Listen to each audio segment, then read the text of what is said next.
Hi, welcome to a new workshop. We're about to introduce Python programming, and I'm just going to create a very simple program using Python.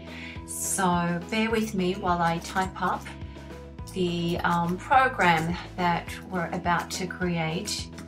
So the name of the program is called squarespiral.py, and .py stands for the Python program.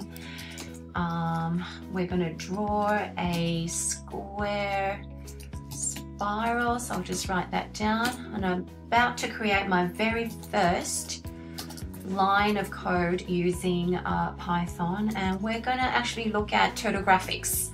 So we're telling the program to import the turtle graphics that's already been created and that's sitting in our Python library. So we're just going to borrow this from the Python library, and just about to put in some instructions for x in range 100.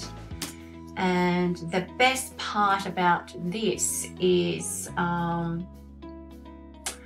let me just go back. Actually, I've missed out a syntax there. T dot forward x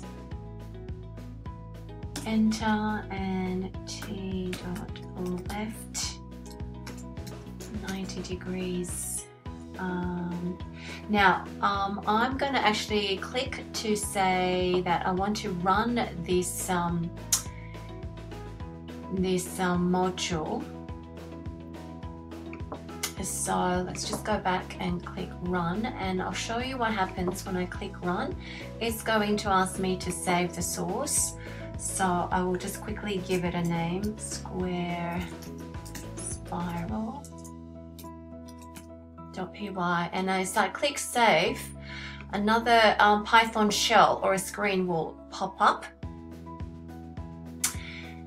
and you should see that there is a little square spiral being created right in front of your eyes.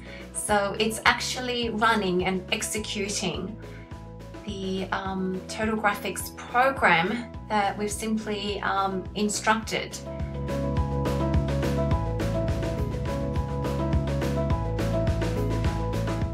And there you go. How cool is that?